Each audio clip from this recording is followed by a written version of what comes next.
you've talked about a projected time when both the pride and the prejudice of race might be eliminated.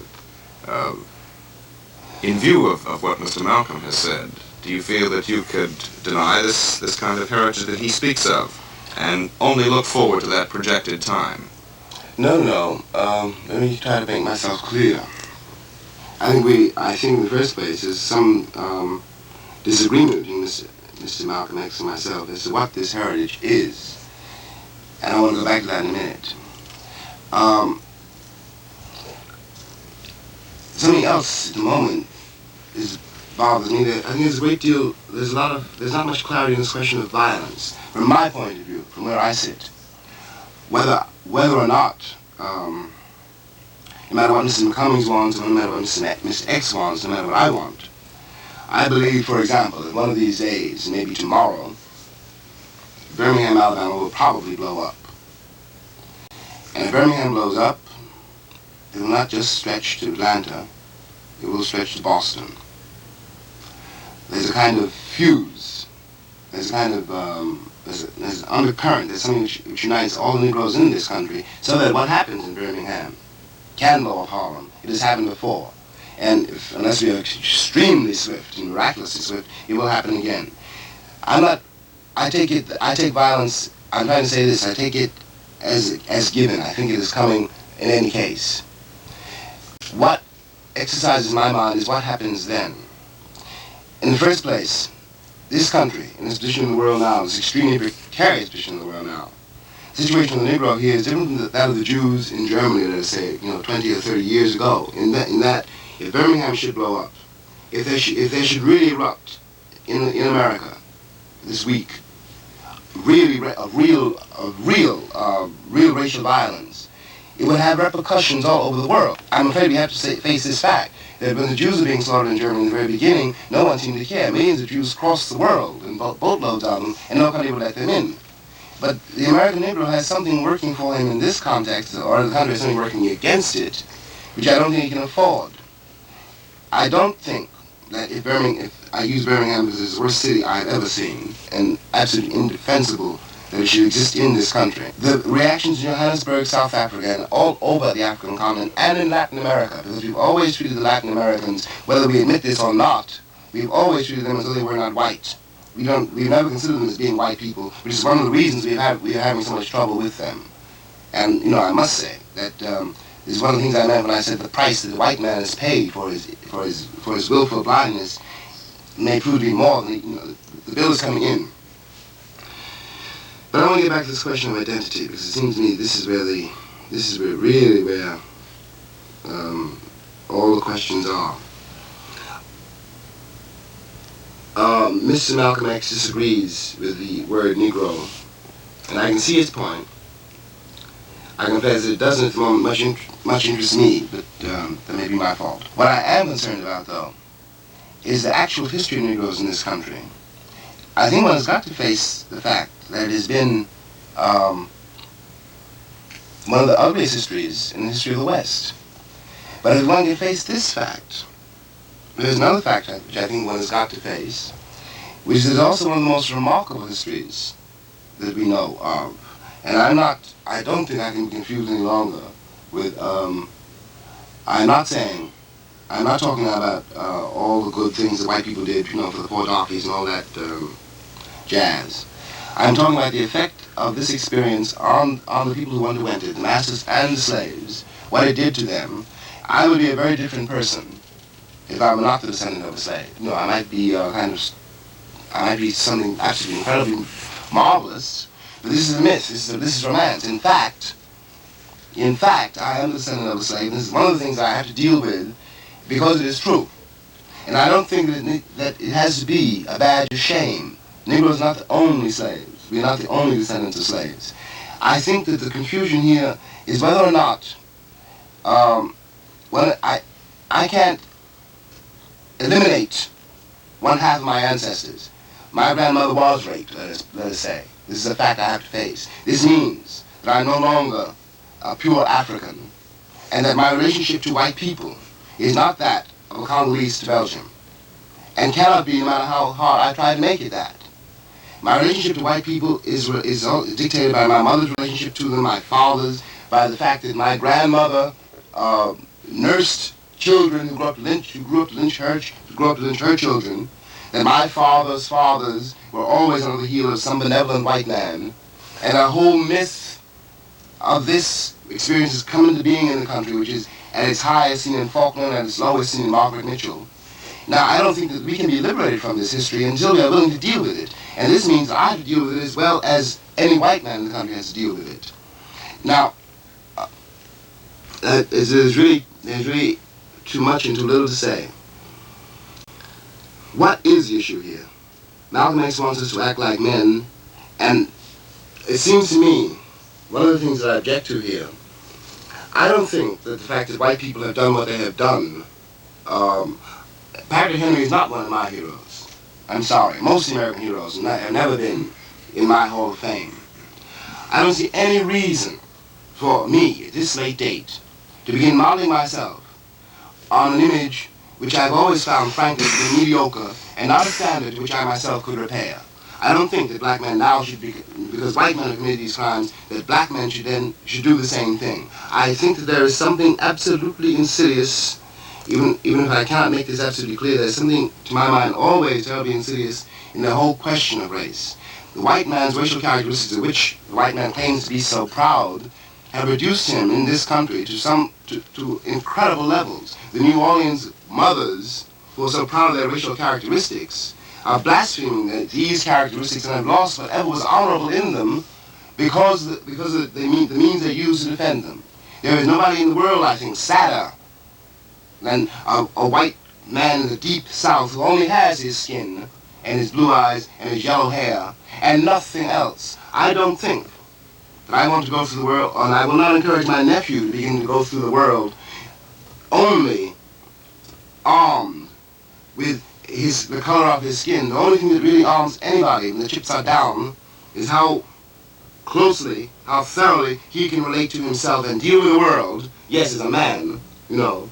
But I think when I talk about standards, and I say they all have to be revised, it's one of the standards that have to be revised. I don't think that a warrior is necessarily a man. And in fact, it has been proven that football players and all these people in teams and in armies are not men. It is very difficult to be a man. And what it involves, for me anyway, is an ability to look at the world, to look at whatever it is, and to say what it is and to deal with it, to face it, even if it does mean laying down your life, because in a way it always does mean that. But I don't want, this is probably the only reason I'm here this afternoon, what I would not like to see, I would not like to see this 1,000-year nightmare begin all over again with a shoe on the other foot. In a way, this is personal, but I had to understand, for my own survival, that the things that had been done to me when I was a child, and the things that had been done to my ancestors, I was now responsible for all these things. It was too bad that my father beat me, and too bad, and absolutely unforgivable and unforgettable that the history has been so awful, but it is now, when you become a man, your responsibility to deal with it. I cannot undo it by repeating it. I cannot undo it I cannot hate you or your child because of what has been done to me. What has been done to me is now my responsibility, and it's up to me to deal with it and to become whatever I can become out of it, because you don't escape it. You don't escape it. It seems to me that we have here in America, the Negro in this country is the only hope this country has. If anyone in the country has any sense of what freedom is, Negroes do. I really don't at the bottom of my heart believe that the country does any longer. I don't think that the people who are sitting now in Washington, the people who are responsible for our conduct in the world, really believe in the things they say they believe. If they did, they would not be so panic-stricken. And they would not give our enemies, that is the nation's enemies, the capital they give them.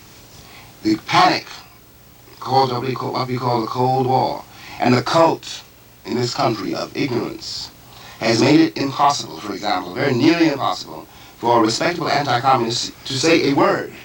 I know what a communist is. I would know one if one bit me. I am convinced that no one in the John Birch Society knows or cares. Now, the safety of this country will not be achieved by dropping leaflets over Africa, and I've seen some of these leaflets, informing the Africans of the crimes of the Kremlin. The safety of this country can only be achieved in one way, and it is a great question. Do we believe it or do we not? And the only way the country can prove it is to answer this question. Answer it for themselves, not for me, because I know. Am I a man or not? And if the answer is no, it is not the Negro who loses. It is the country that loses. There's one thing that can be said, I think, for almost every Negro in the country, which is that it is impossible to disappoint him anymore. Any Negro who survived the age of 20 knows what to expect. Now, what I would like to undercut, I would like really to undercut it, is a necessity which is created, as I say, by the moral failure of the country, for Negroes to band together, not as men, but as Negroes, and in opposition to the rest of the society. It seems to me, as Malcom X has said somewhere, the United States does everything else it wants to do, that are we so convinced that Cuba must be free, that we're willing to send to back an invasion to bring freedom to the Cubans, then it seems to me that we can certainly do something about Birmingham, Mississippi. I do not believe, and I don't think any Negro believes, that we are helpless here. I do believe, with Thurgood Marshall, that the school boards have not been honest, the governments have not been honest, they have not intended to see integration come about, and done everything they could to prevent it. Now, if one could turn the tide, if one could really elicit from Washington a clear statement and arrive at clear action, if someone would tell the governor of Alabama and the governor of Mississippi, if someone would throw him in jail for un-American activities, then the future of this country would become much brighter than it is right now. When you have a man like Eastland throwing people who have challenged House Un-American Activities Committee in jail, whereas a man like Welch and an entity like Goldwater have this incredible influence, which is increasing all the time, it means that the country is acting out what it really does believe. If we really believe what we said we believe, we would be doing something we are not doing. Now this gap, this failure on the part of the American Republic is creating the most savage and most dangerous opportunities for people all over the world. There is no reason for anyone in Cuba or anywhere in Latin America to believe that we know what we mean by freedom or have any intention of honoring that word. No reason for anyone in Africa to believe it. And they don't believe it no matter what our rhetoric says, they judge us by performance. Now, it is perfectly conceivable to me, this may sound very far-fetched, that what people are doing on this continent, because this is a continent, including Canada, America, and all the rest of Latin America, is simply isolating themselves out of a world which is no longer white, and where power is no longer in white hands. I'm concerned, really, about what is going to happen tomorrow, when I will not any longer have a white man to blame. It seems to me that my responsibility, at least as a writer, is to begin to prepare for this day, because this day is coming. It will come peacefully, or it will come with blood. And this has nothing to do with Malcolm X's position, or Mr. McCumming's position, or mine, or yours. It is absolutely on the road. Nothing can stop it. All we can do is prepare for it. And people who do not know how to prepare for it always perish.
I'm going to improvise like a writer on some assumptions.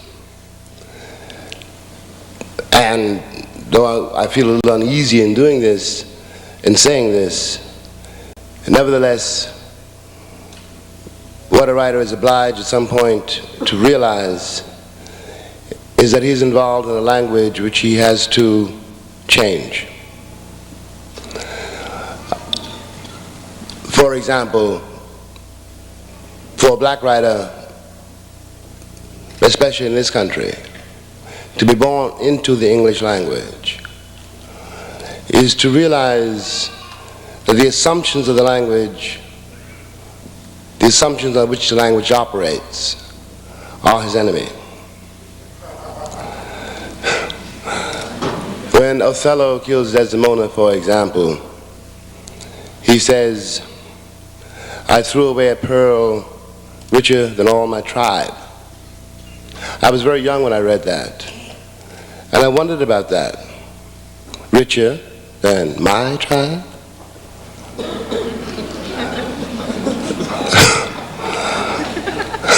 I really had to think about being as black as sin, as black as night, black-hearted.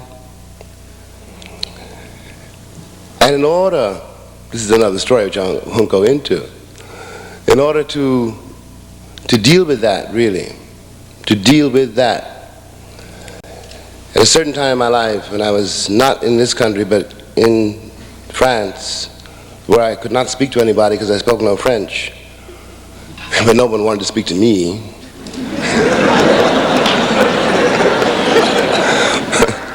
I dropped into a silence in which I heard, for the first time, really heard and began to be able to try to deal with the beat of the language of the people who had produced me. I might have been able to do that here, but in the event I was not able to do it here. I did it far away.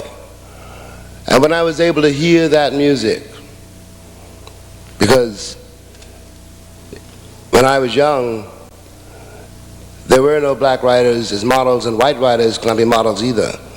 I did not agree at all with the moral predicament of Huckleberry Finn concerning Nigger Jim.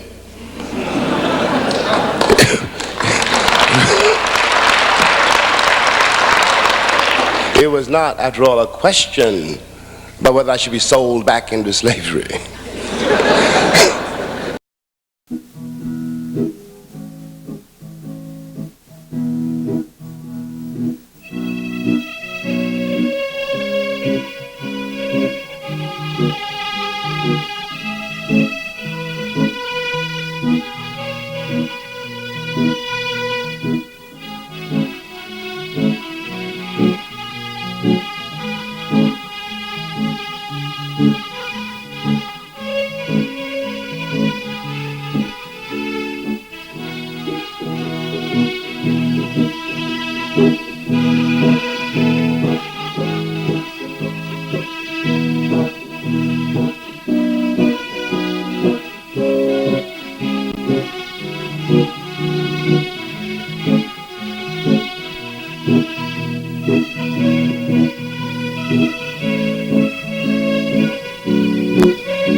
I want to try to shift a certain assumption.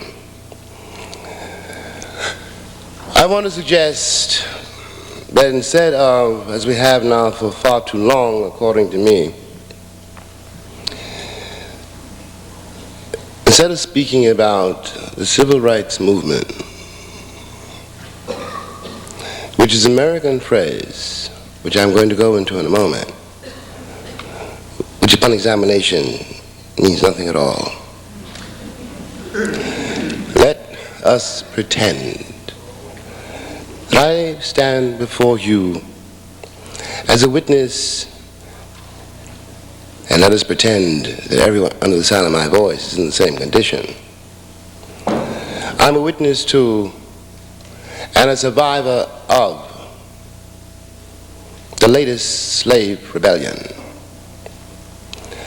I put it that way because Malcom X and I met many years ago when Malcolm was doing a debate with a very young sit-in student, and Malcolm was a black Muslim, and the radio station called me to moderate this discussion, which I did. I was not needed, I must tell you. Malcolm was one of the most beautiful and one of the most gentle men I met in all my life.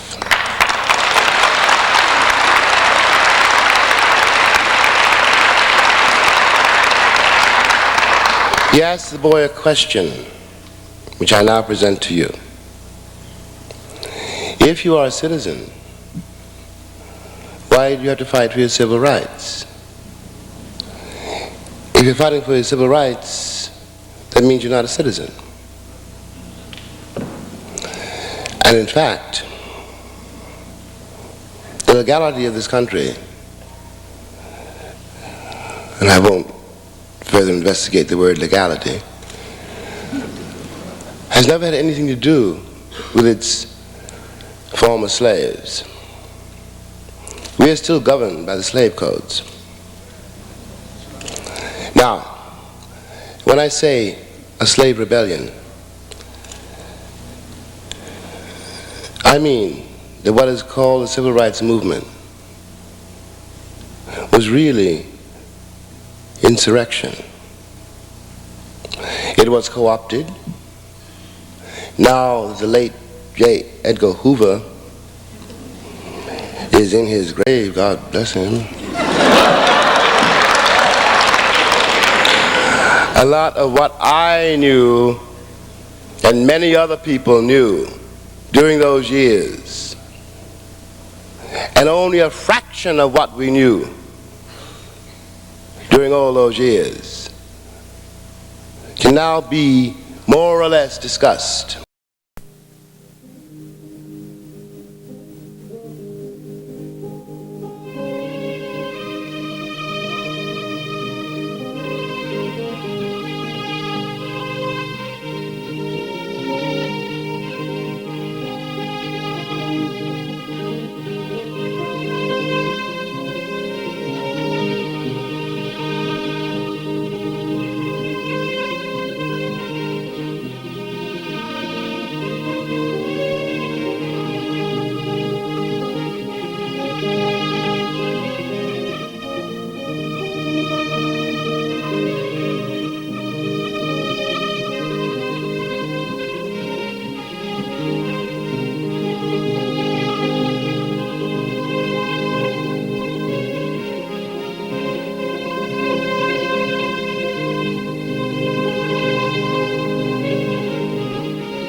Can say that the latest slave rebellion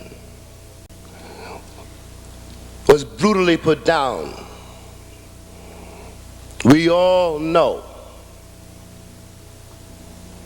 what happened to Medgar. And it was not some lunatic who happened to be wandering around Mississippi with a gun. The one lunatic in Mississippi at that moment happened to have a gun somewhere, and by some odd coincidence, unbelievable, shot Medgar Evers in the carport of his home in the sight and hearing of his wife and his children. And Medgar was 37. The lunatic was carried into the front door visibly of a nursing home and out the back door. And that was that. We all know what happened to Malcolm. We all know what happened to Martin. We know what happened to Fred Hampton and Mark Clark. and so many more. Honey, don't tell me. I mean, the list is long. That is the result of a slave rebellion.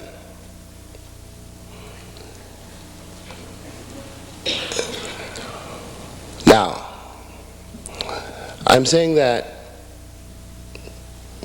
since we are the survivors of it, since we have our children to raise, to save, I'm saying that to say a very brutal thing must be said. Must be said. The intentions of this melancholy country as concerns black people, and anyone who doubts me can ask any Indian, have always been genocidal.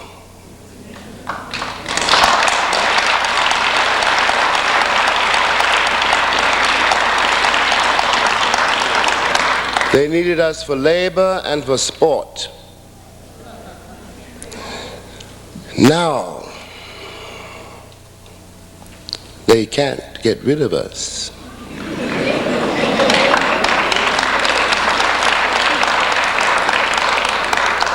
We cannot be exiled, and we cannot be accommodated. Now something's got to give. The machinery of this country operates day in and day out, hour by hour, until this hour, to keep the nigger in his place.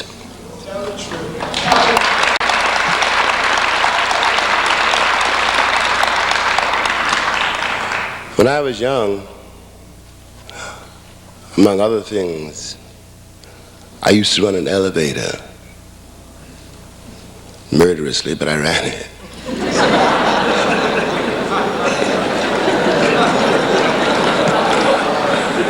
I am not needed to run the elevator no more. A whole lot of things we used to do, we ain't needed for no more. On the other hand, we're here. It is true that this is going to be a difficult summer. In every city in this nation now, black father riding in the street, watching black son, they're watching each other, and neither one of them got no place to go. That is not their fault. It has nothing to do with their value, their merit, their capabilities. There may be nothing worse under heaven. There may be no greater crime than to attack a man's integrity, to attempt to destroy that man. For I know, in spite of the American Constitution, in spite of all the born-again Christians,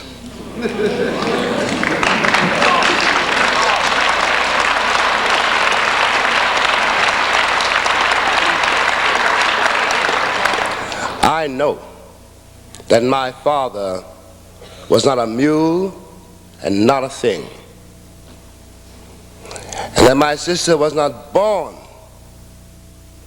to be the plaything of idle white sheriffs. What am I saying? I'm saying we find ourselves between a rock, if you like, and a hard place. I am saying something else. I am saying that our presence in this country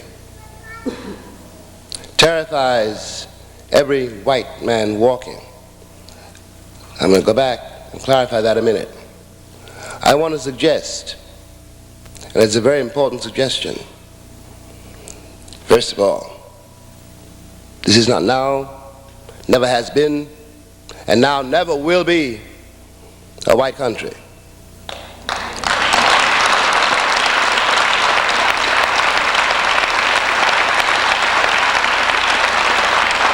There is not a white person in this country, from our president to all his friends, who can prove he's white.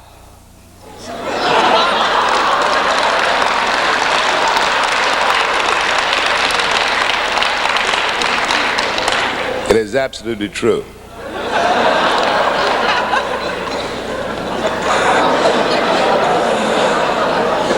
The people who settled this country came from many places. And where they were before they came here was France, England. In France they were French. In England they were English. In Italy they were Italian. In Greece they were Greek. In Russia they were Russian. It is worth noting, by the way, that this phenomenon called Europe has never agreed about anything at all except us. They don't get along until this hour. The only thing that ever unites them, the common market, for example, is about us. And they can't get that together. So they're squabbling over what's left of their colonies. In short, they lost their clowns, Ray Charles might put it. And this means that we have to consider, first of all, that white, Malcolm said, it's a state of mind.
I don't want to be misunderstood as saying, I'm not talking about white people.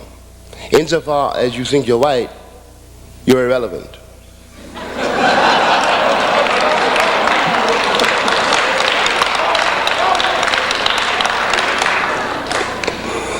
We can no longer afford that particular romance.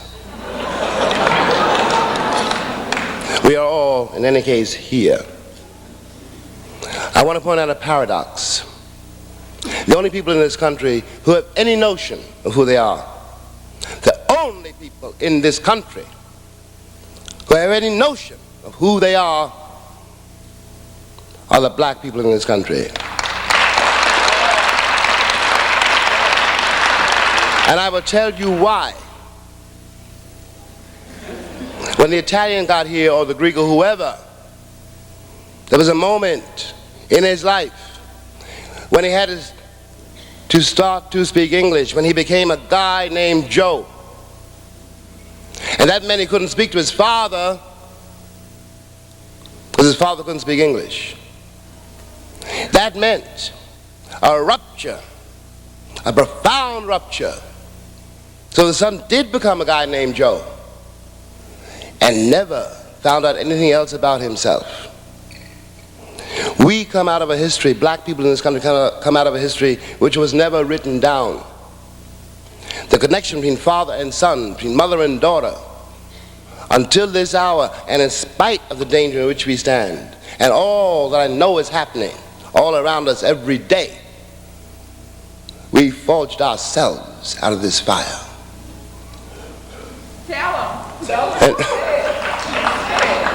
And if we could do that, and we have done that, we can deal with what now lies before us. I know I ain't got no jobs to give nobody. I know that. I know I ain't got no money. I can't co-opt you.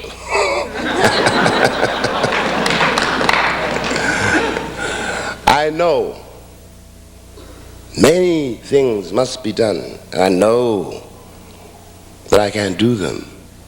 But I also know that I haven't got to do them alone. We have never been alone. That's the mystery. Every white person in this country, I do not care what he says or she says, knows one thing. They may not know, as they put it, what I want, but they know they would not like to be black here.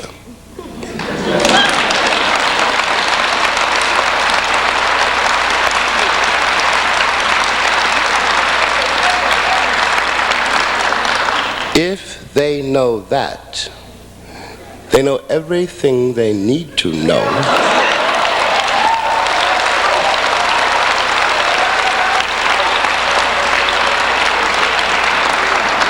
And whatever else they say is a lie. Bear it in mind, children, I mean that. The American idea of progress, when the Americans talk about progress, they mean how fast I become white. And it's a trick bag, because I know perfectly well I can never become white. I've drunk my share of dry martinis.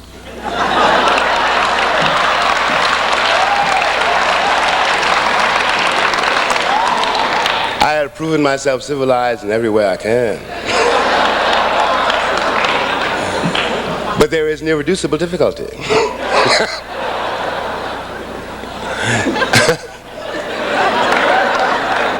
Something doesn't work.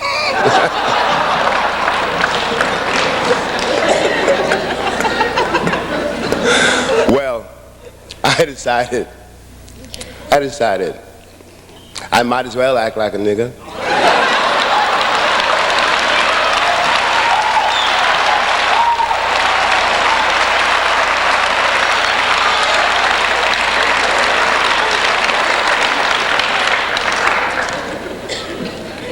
Now, the black people of this country stand in a very strange place. So do the white people of this country stand in a very strange place. And almost for the very same reason, but we approach it from different points of view. I pretend, I suggest, you think about it, that what the CIA, for example, I use the word advisedly, for example, or the President of the United States, for example, all ambassadors except one, don't know about the world which surrounds them, is the price they pay for not knowing me.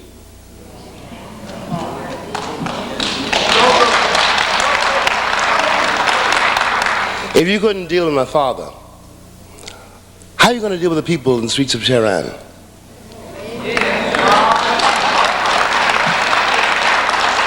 I could have told you if anyone had asked.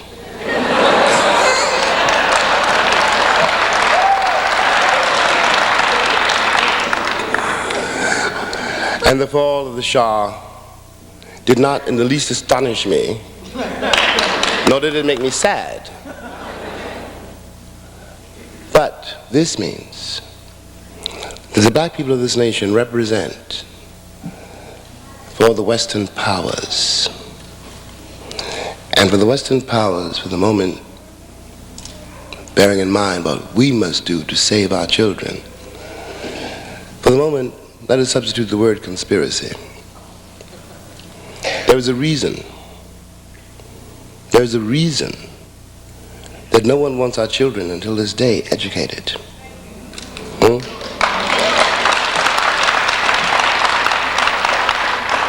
When we attempt ourselves to do it, we find ourselves up against the vast machinery of the system of education in this country, which is, among other things, a billion-dollar industry. And the billion-dollar industry is more important than the life of the child.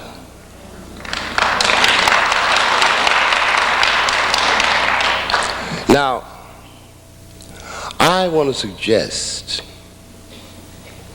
I want everyone to think about it. I know the machinery is vast, ruthless, cunning,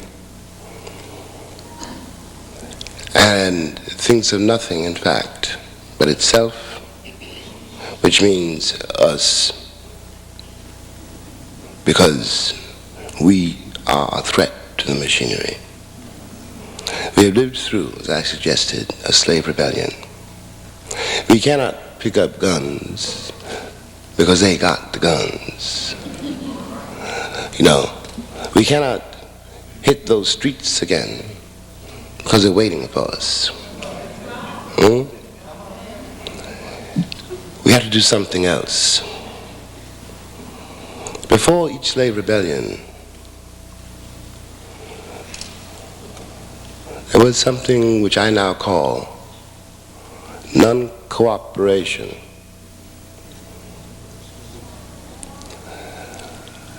How to execute this in detail is something each one of us have to figure out. But we could begin with the schools and take our children out of those schools.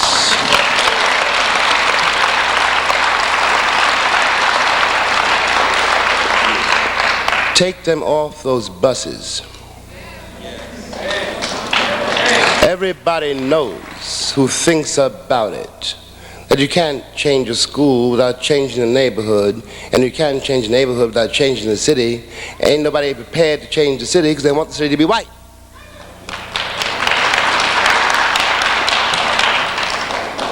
All the American cities have begun to crumble when the white people moved out to get away from the niggers. Every crisis in every city is caused by that. How can you expect the people who cannot educate their own children to educate anybody else?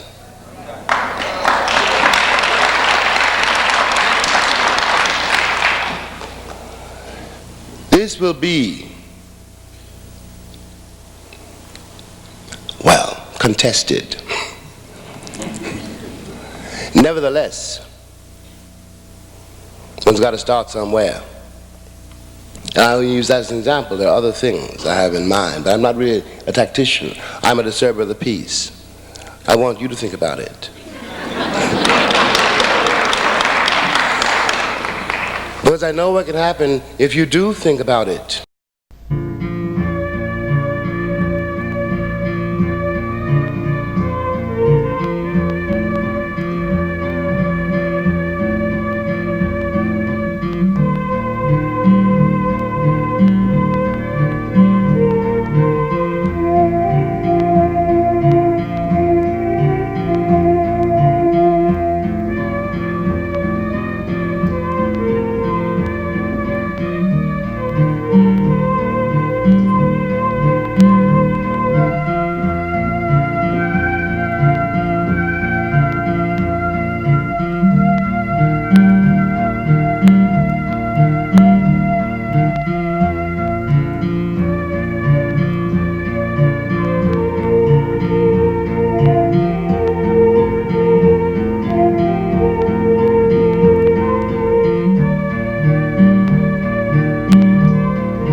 more thing. It is useful to bear in mind that this country, and indeed the West, has been living on a war economy since 1939.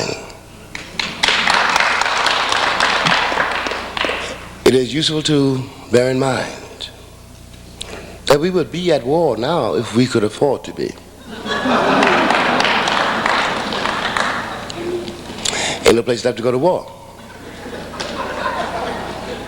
All the colonies, though they still belong to Europe, are no longer where they were.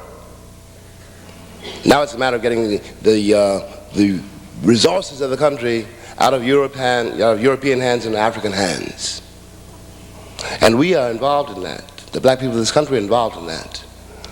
If we, this country, could afford to raise an army and afford to go to war, it would do so. This country cannot raise an army to set anywhere in the world which it can trust.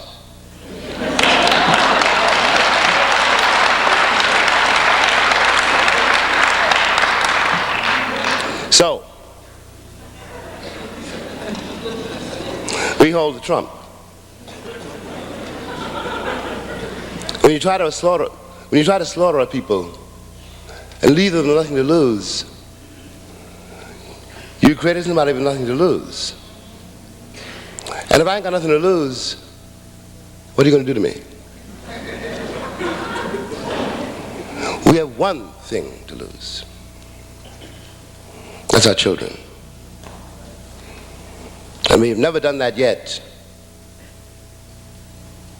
After all, we haven't done that yet. And there's no reason for us to do it now. We hold the trump, I said, right? Patience and shuffle the cards. Thanks.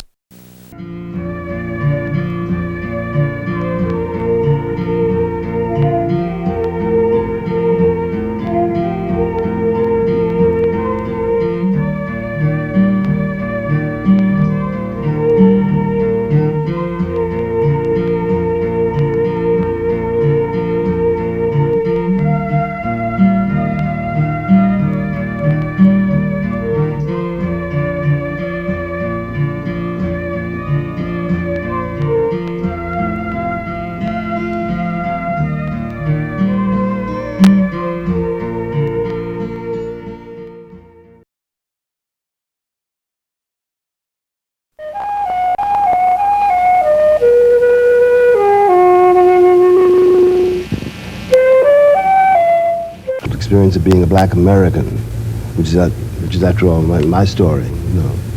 My point of view is where I come from, it's whence I came. That point of view, though, point of view of a black American has embraces much more than that section of New York City in which I was born and which I grew up. Because to be a black American meant that I had to know very, very soon where my mother worked. Someone would pick her up so I could see the difference at once in my mother's kitchen and the kitchen in downtown where she spent so much more of her time than she could with us. It meant that I understood when I went to pay my father's union dues something about the white world which had trapped us where we were. And that meant that I had to begin to look at white people very soon, very hard. And I had to understand them because I had to be able to outwit them. They were waiting for me up the road. I knew this by the time I was 7. So that, in a sense, the bitterness of one's beginnings, if it doesn't destroy you, gives you a kind of perception which saved me later, in any case, from hatred. Because hatred is always self-hatred, and there's something suicidal about it, though there's nothing mysterious about it at all. Mm-hmm. You see what I mean? So that if you ask me if I write for blacks, of course I do. A state of mind because white people are a very recent invention, first of all. And I say invention. And in America, for example, it's very clear, in a sense. People who came here for great complex of reasons, none of which they've faced yet, which is part of their problem. Let him answer your question, but please. We have to be strong enough to let people be free to live, no? Do you think you have the right, or I have the right to tell anybody else who or he or she should marry, who he or she should love? That will weaken the fiber of the nation faster than anything else.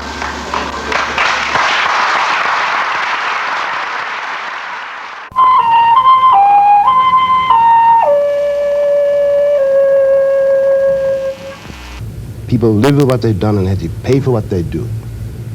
They do it willingly or unwillingly, but there is no way not to pay it. That's the crisis in this country now. Let's begin at the end. You know, how much progress has there been, you ask me? It's a difficult question to answer because I had to say something very cruel, but it's true. The word progress in America is applied in this arena, the arena of what we call quote unquote race relations, whatever that may mean. Progress is a word which means in this arena it is a white man's word, which really means progress is measured by how closely I become white, how closely I begin to resemble a white person.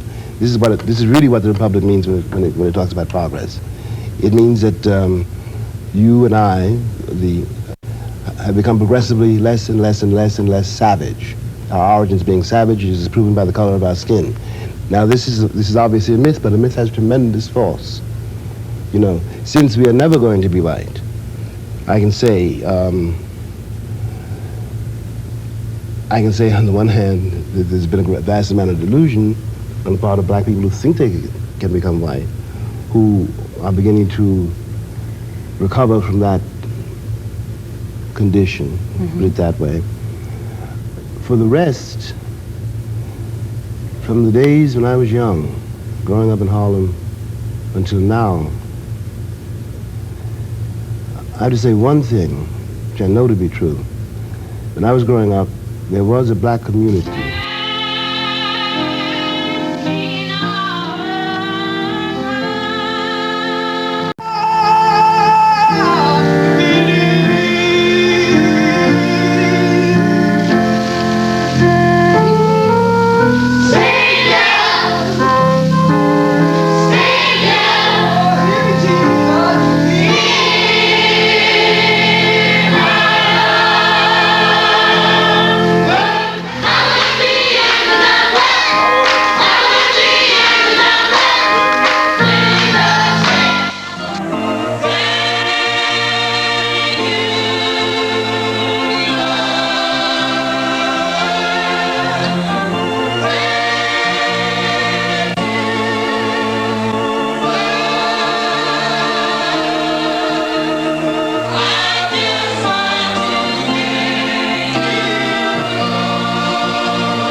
I'm really a Southerner born in the North.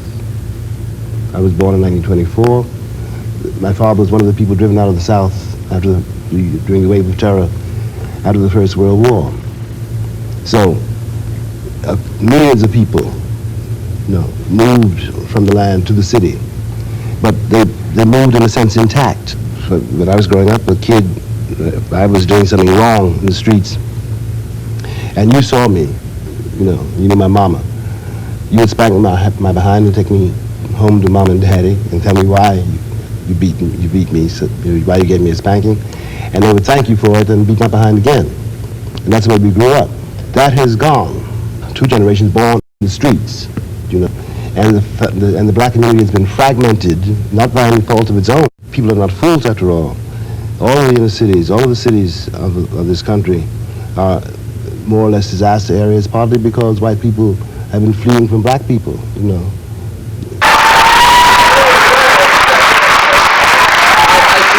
No need to repeat the question. I don't know, and I'm not sure I know how to answer it. About San Diego, Black Studies Department, and whole academic, political crisis you're talking about here. I'm not, I really don't know how to answer that. As for the second part, all I can say about that is it's a revolution which is unprecedented, and it's true they have the guns, but we have something else. They have the guns, that's all they have. Let me put it that way. And I know this. When a kingdom defends itself only with guns, it hasn't got long to live.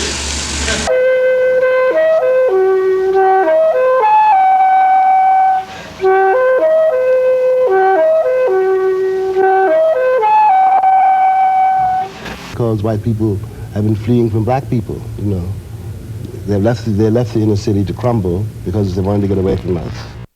That's the real reason, and have precipitated a kind of social chaos in which context it's almost impossible to talk of progress because everyone has become so incoherent. And the whole adventure, which began, let us say, with Rosa Parks in 1955 up until, let us say, last year arbitrarily, the beginning of the 60s, the whole ferment which swept the nation and really began to sweep the world, as was a very important and tremendous time, and many, many things happened. But the spirit of the country didn't change, and we thought really, we were young, we thought that we had only to make vivid the issue, had only really to march on Washington, and petition the government for redress of grievances, and the government and the people would hear and respond. They did not. Neither heard nor responded. And those who tried paid a terrifying price for it. We got a great many voting acts rights and things like that, and we got a great many tokens, But the seat of power remains the seat of power. I don't care how many black mayors we have and how many cities, the city is still dependent on the state. And the state is white. And it tends to remain that way. You see what I mean? Mm-hmm. I think that black people learn in this terrible, really, really terrifying journey. I think we learned something about ourselves. I think that it was probably a necessary journey, but it brought us to another place. There'll be no more marches in Washington, for example. No one's going to petition this government for anything. It is absolutely clear to the dullest mind that our countrymen are prepared to betray us for safety, for the illusion of safety. So that means that our fate is once again where it always was, in our hands. The lives of our children are in our hands. The terrible battle is to deal with the institutions, every single one of which is racist. How to wrest our autonomy out of the jaws of this and save our children is a task which will take us into the 21st century. I will tell you this, though. I don't, one has to speak a little harshly, but I don't feel at all in despair. If we, against such terrifying odds, could come so far and still be here, I don't think that's not a matter for despair,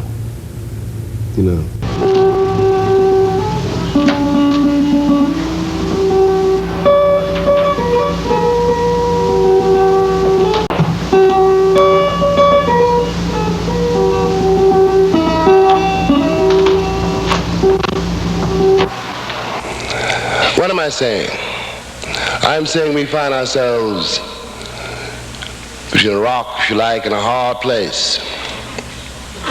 I am saying something else. I am saying that our presence in this country terrifies every white man walking.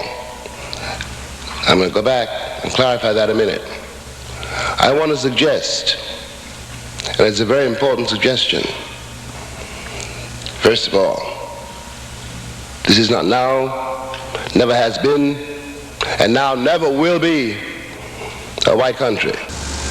The truth is, I think, that all of us, without exception, need each other. Every single one of us. I don't care what color you think you are. We are stuck together here. And it's a matter of celebration, not a matter of sorrow. Again, we find out who we are by looking into each other's faces and accepting each other as we are. To try to become an artist is in some way to remain in a state of wonder.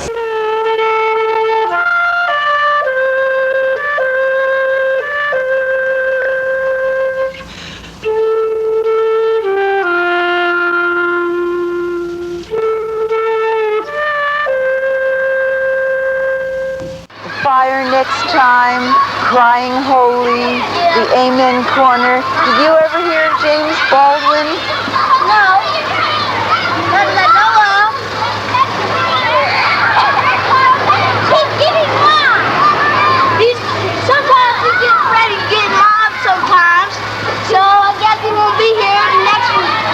So we're going to have a mob. We're going to have a get a roll up. We're going to have a get a roll up now. Smash them into little pieces. Have you ever heard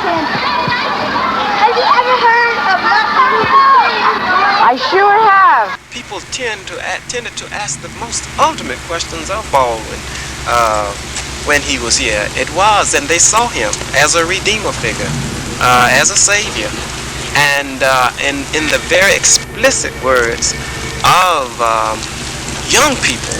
I mean, people who at the time the Fire Next Time was published were only, say, 1 year old. It was amazing to witness or to see these young people bear witness to the fact of this man's being, and his being was so magnanimous.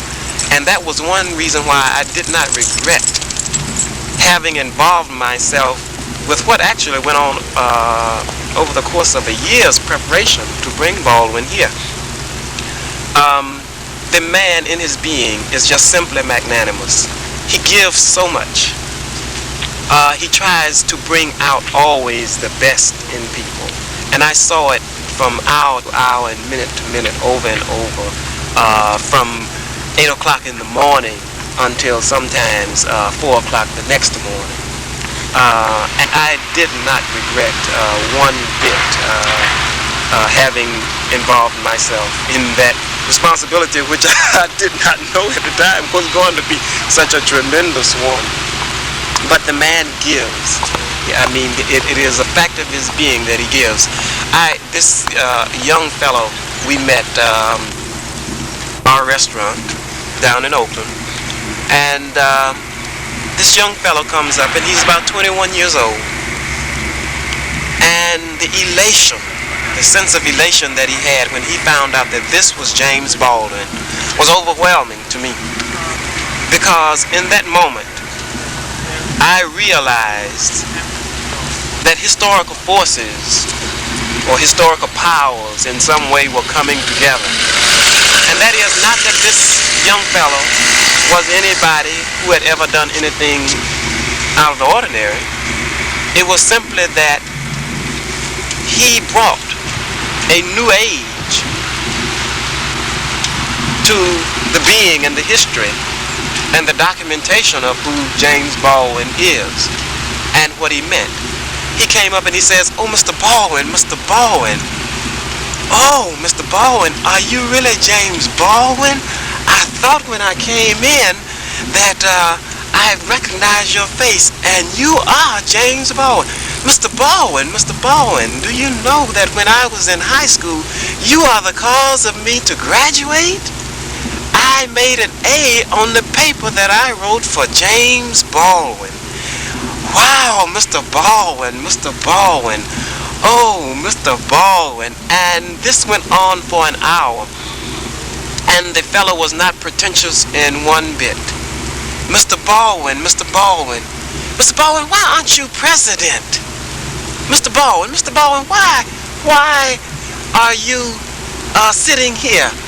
Why aren't you up in the Hyatt Regency somewhere? And Mr. Baldwin says, of course, well, I've been there. I know what that's like. And I'm here because I want to be in this spot, in this place.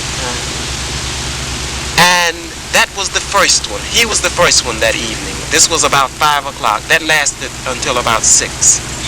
Another fellow of another age sat down at 6 or so and stayed for an hour. Coming from a different experience because he remembers he was growing up at the time that James Baldwin was known as the one who was going to see that America had a conscience.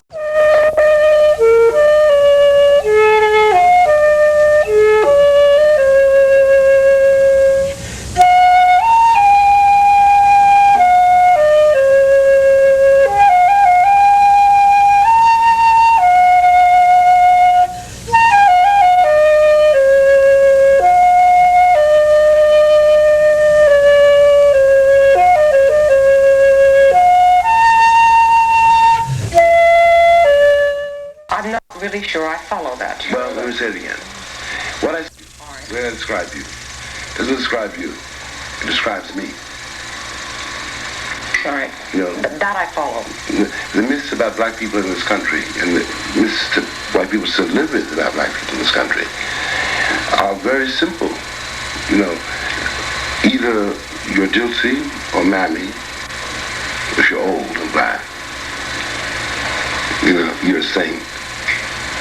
If you're young and black and a woman, then you got a bad reputation. If you're old and black, you're Uncle Tom. If you're young, you're Tom. You know. And black people live with this since we got here. And white people cling to this myth in order to retain what they think of as safety. Sorcerer's black son or daughter still trembles as much as he did in 1865. All deliberate speed was a concept in 1954, and 25 years later, it's revealed as being nothing but a lie. It is still true until this hour that what white people think, and look, when I say white people, I'm really quoting Malcom X, who pointed out a long time ago after his trip to Mecca. Remember that Malcolm had said, when he was a black Muslim, that all white people were devils. There was a whole theology to prove it. And Malcolm, before he was 39 years old, before he was murdered, and coming from where he came from, made an unprecedented journey, and came back and said, that isn't true. White is a state of mind. That means for me that white is a moral choice. You know? Now... No, I'm not sure I do. Well, white being a moral choice means that white is a metaphor for safety. People think they're safe because they're white. And they see... Does that then follow that everyone who is black is unsafe? That is what the American mythology dictates. In legend and in fact. They, the wealth of the white co-citizens, can't help it. There's a reflex when they look at you. I'm Jimmy Baldwin from Harlem, 1924, and all the myths, you know, all the romance that a white cat can have about this country or about Europe, I could never afford. I left to finish my first book, and I finished it, and I came home. I've been based here, really, even though nobody seems to know it, since 1957. I stayed here until, I was based here until Martin died. You know. Yes, and you left right after Martin Luther King's assassination. And now, you know, I'm 55 years old now, right? It's extraordinary to me that the only people who have ever asked me that question are white Americans. It's a question black people do not ask. Black children don't ask it. They ask, where are we going? What should we do? And what do you tell them? And what do you tell them? We have a very brief amount of time, but I would like to know, what do you tell them? Well, I tell them two things. Well, first of all, a kid has to hear the question, and then he can deal with it himself, you know. But the future, I said, the future belongs to you. After all, 30 years ago, it's only 30 years, when I went to France, the sun never set on the British Empire. Now the sun can't find it. And in 20 years, the century ends. So you tell them the future belongs to you? Yes. James Baldwin, writer and poet and great thinker, I thank you very much. Thank you. This is The Tomorrow Show. I'm Jessica Savage for Tom Snyder.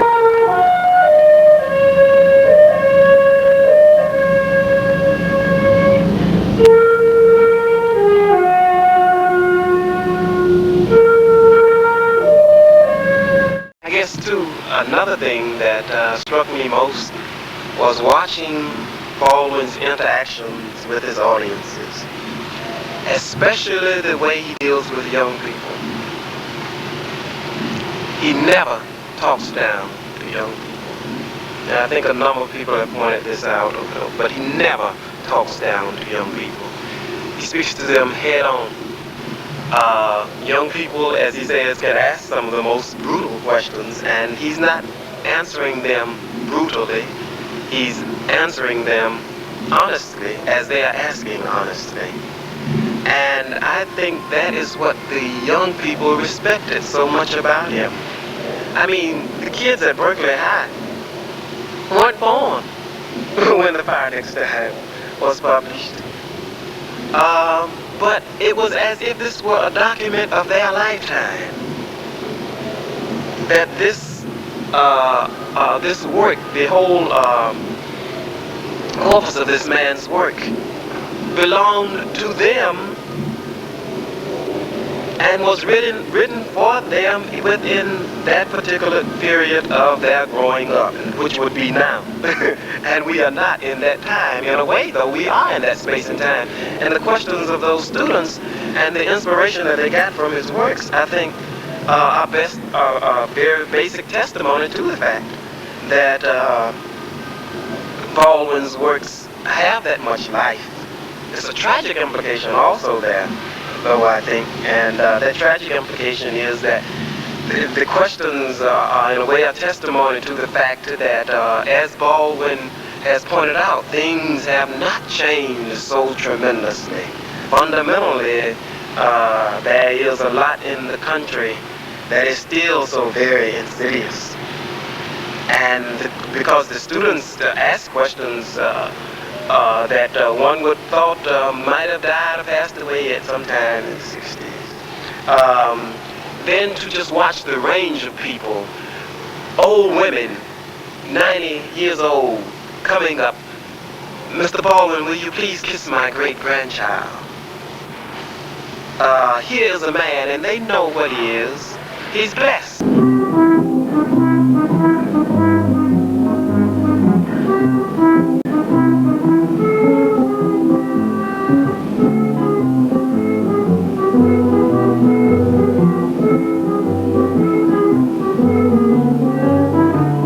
Suggest,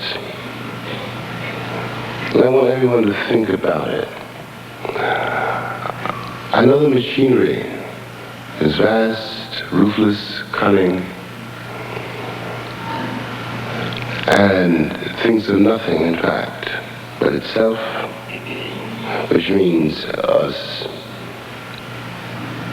because we are a threat to the machinery. We have lived through, as I suggested, a slave rebellion. The plane came in on time. Baldwin was delayed for about a week, though, because he had been involved in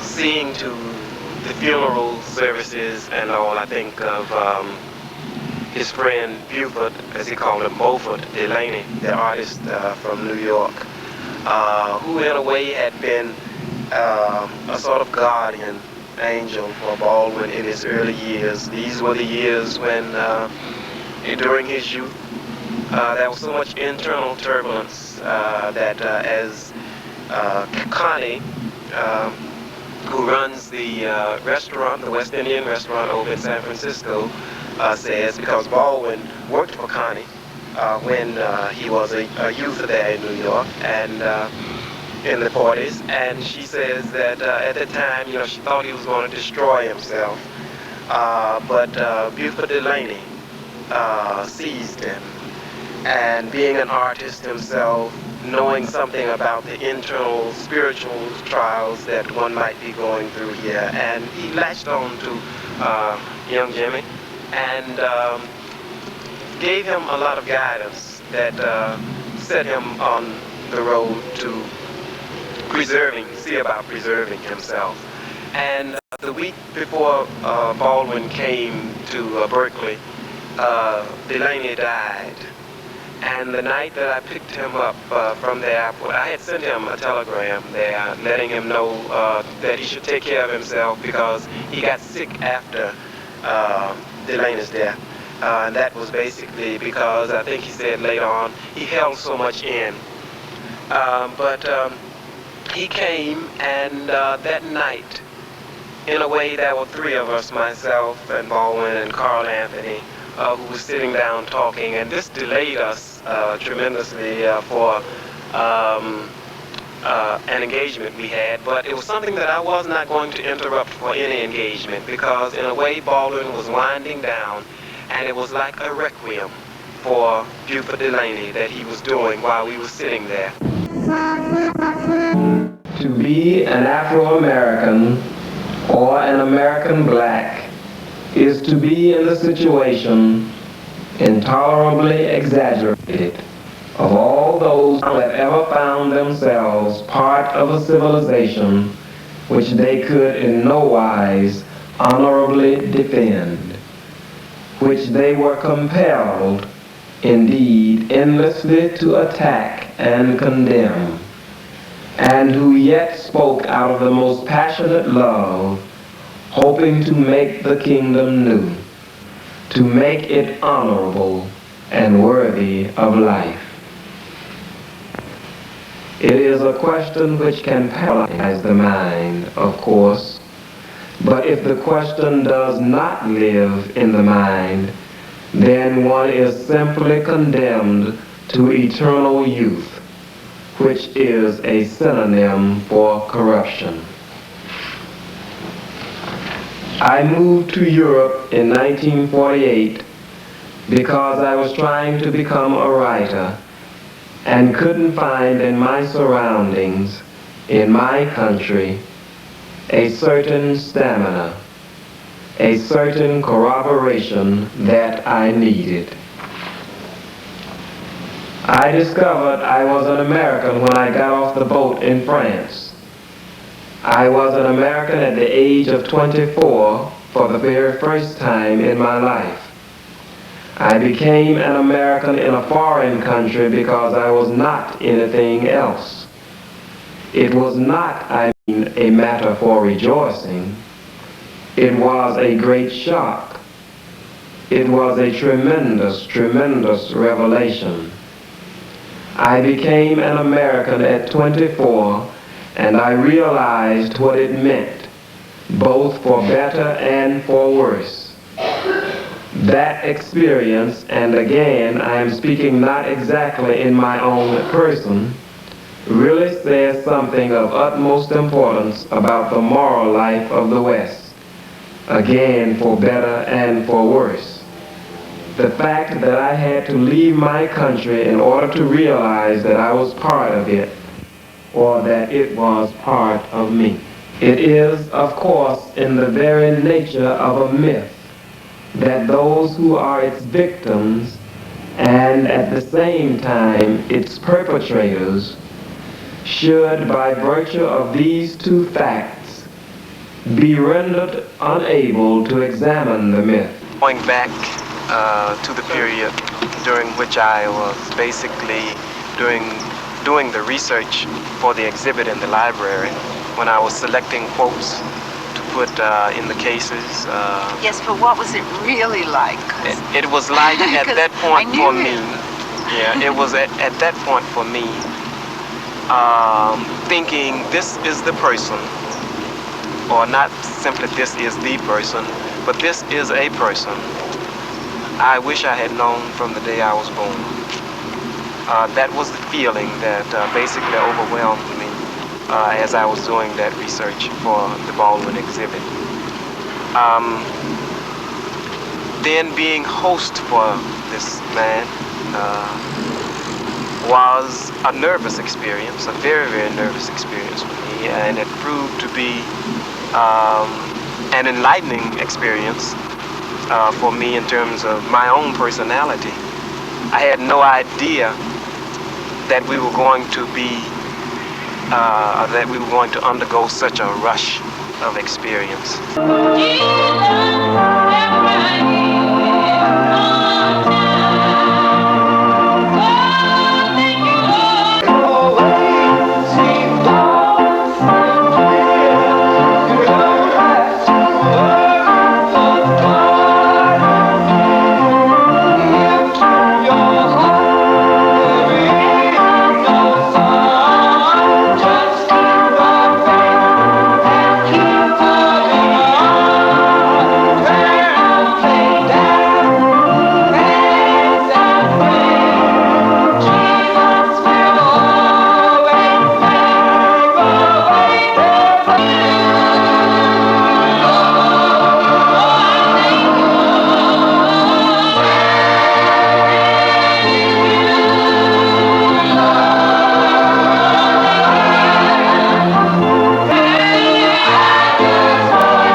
The American terror of the world, of reality, the American attempt to deny and manipulate experience, I have always equated with the American terror of dealing with me as a human being, dealing with Sambo. The plane came in on time. Baldwin was delayed for about a week, though, because he had been involved in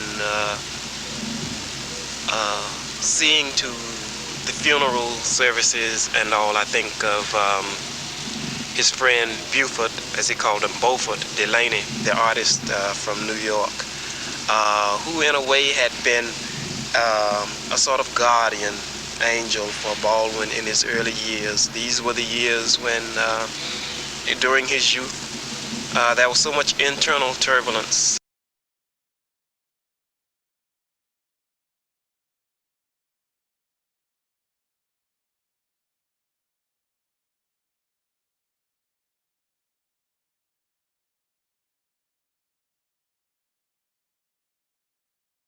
So it was that Jimmy instructed me to bring two friends of his to Istanbul with me on my way back from New York. I was to collect a certain Richard from London and Beauford Delaney from Paris. I had met Richard when Jimmy and I had been in England earlier in the year, but I had never met Beauford. Jimmy had, of course, referred to him often, but I wanted more information. What was he like, I asked. You'll find out, he answered. When I insisted, he said, Okay, he's a cross between Brer Rabbit and St. Francis of Assisi. That was all I needed to know. It was clear that my mission was to be a test of some sort. In London, Richard informed me that he would go to Istanbul in an old Rolls he had bought with the travel money Jimmy had sent him. Richard embodied the romantic side of the 60s. He loved everything and everyone, from the perspective of what seemed a constant trance that had nothing to do with alcohol and only a little to do with marijuana. He was the Baldwin waif par excellence. He had no money, no prospects, no parents. There had been a Russian-Armenian father who had moved to France and a mother who was perhaps English. In any case, there was an English passport with a photo of an angelic child of 6 whom the British passport officials refused to recognize as the present Richard. I know this because soon after Richard rammed his Rolls, unlicensed, into another car in London, he joined me on the ferry to Calais. He was allowed to leave, but the passport was marked void. I wondered how we would get through the French, Bulgarian, and Yugoslavian borders twice in each case with a cross between Brer Rabbit and St. Francis of Assisi and a wild-eyed 19-year-old poet in rags carrying a voided British passport with a picture of a 6-year-old. The French at least didn't seem to mind the passport. We arrived in Paris and Richard promptly disappeared to visit a cousin. I made my way to find Delaney in the 14th arrondissement. The building reminded me of Zola's L'Assommoir. I found my way through a passageway into the central courtyard where an ancient woman pointed to a corner entryway when I asked for Mr. Delaney. The climb to the right floor seemed endless. The corridors were dark and sour-smelling. I knocked on the door on which there was a note, "Welcome, David." Jimmy had written ahead at least. At a faint "come in," I opened the door onto a vision of the saint in his hermitage. The room was completely draped in white sheets, and the painter was himself dressed in white.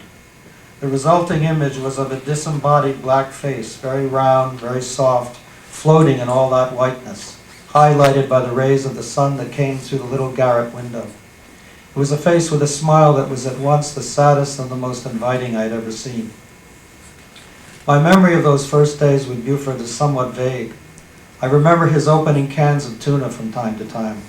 But most of all, I remember lying on a narrow cot, with my head practically touching Beaufort's head, which rested on another cot that was placed in line with mine. We stayed on those cots for 3 days, while Beaufort and I got to know each other. The conversation was about everything. Where I came from, where Beaufort came from, Jimmy, the light in Paris, art, Beaufort's friends in Paris, his childhood, his attempted suicide in Greece, the relative merits of various kinds of canned tuna. We talked and slept. There was no difference between day and night in Beaufort's world. Since our positions precluded sight of each other, he was for those 3 days a voice from the darkness or a voice from the light. It was a voice that was satin soft with a melody of its own. It ranged into the corners even of the most difficult and painful places. On the morning of the 4th day, Beaufort said, "Shall we drive to Jimmy now?" We found Richard at a cafe in the quarter where he had told me his cousin lived, and he appeared to be waiting for us, completely unsurprised by our arrival at that precise moment. It seemed to me that Beaufort and Richard both thought of the drive from Paris to Istanbul as something roughly comparable to the one between Paris and Versailles. There was no question of significant baggage or preparation. Certainly there was no money or any apparent worry on that account. Again, I had the distinct sense that this was all a kind of test. I sent Jimmy a postcard from the cafe reminding him that I was on my way to Istanbul from Paris with a carload of poetry, dark poetry. The trip was nightmarish. There were the borders, difficult in every case because of Richard's passport, Beaufort's spacey appearance, and the unlikeliness of someone like me driving the other two. Twice the car was stripped by customs officials, and at each border Beaufort became more wary. He lost track of time and began to ask where Jimmy was, when we would find him. He sat very close to me in the front, while in the back Richard crooned mystically over the beauty of things. Not fields or ancient castles, but the odd dead animal or discarded shoe along the road. Beaufort began to hear the voices, and knowing about the Greek suicide experience, I was frightened. "Did you hear what they said?" he asked one afternoon, motioning softly over his shoulder at the Yugoslavian car that had just passed us, going in the opposite direction on an open highway. "Beaufort, they were passing us with the windows closed, going at least 60 miles an hour. You couldn't have heard anything." "Maybe you didn't hear them, but I did." "Okay, what did they say?" They said, look at that old black faggot driving with those two white boys. Those people were Yugoslavian, Beaufort. I don't care what they were, that's what they said, and I'm getting out. I managed to grasp his arm and to stop the car before he could do just that. The saint had given way to Brer Rabbit. Only the trickster could hope to cope with the returned voices. For 2 days and 2 nights, Beaufort pretended to be fine and took every opportunity of getting away. One night found us at a small hotel in a quiet Muslim village in southern Yugoslavia. Exhausted by a long day's drive, we went to bed right after dinner, the 3 of us on cots in a large room we shared with other transit travelers. I woke up later to find Beaufort's cot empty. The noise of a crowd from outside drew me to a window, and there was Beaufort at the foot of the statue of Marshal Tito, haranguing the village men. Brer Rabbit had become an Old Testament prophet, warning the by now all too real and angry voices of their imminent fall. With some difficulty, I brought Beaufort back to the room and into my cot. I was frightened by the voices now, too. And from then on, for several nights, including our first nights in Istanbul, where we finally arrived on July 7th, Beaufort and I hung on to each other to keep the voices away. Even at the time, as I mentally looked at the picture we made together in each other's arms, I began to understand the nature of the test, really the lesson Jimmy had prepared for me. I understood that through Beaufort I had learned something terrifying about the hidden inner pain that is the most terrible result of racism, a pain that no mere law can relieve. I had also learned a great deal about the anguish that motivated James Baldwin. Connie, who runs the restaurant, the West Indian restaurant over in San Francisco, says, because Baldwin worked for Connie when he was a youth there in New York and in the 40s, and she says that at the time, you know, she thought he was going to destroy himself, but Beauford Delaney seized him, and being an artist himself, knowing something about the internal spiritual trials that one might be going through here, and he latched on to young Jimmy and gave him a lot of guidance that set him on the road to see about preserving himself. And the week before Baldwin came to Berkeley, Delaney died. And the night that I picked him up from the airport, I had sent him a telegram there letting him know that he should take care of himself because he got sick after Delaney's death. And that was basically because, I think he said later on, he held so much in. But he came, and that night, in a way, there were 3 of us, myself and Baldwin and Carl Anthony, who was sitting down talking, and this delayed us tremendously for an engagement we had, but it was something that I was not going to interrupt for any engagement, because in a way Baldwin was winding down, and it was like a requiem for Beaufort Delaney that he was doing while we were sitting there.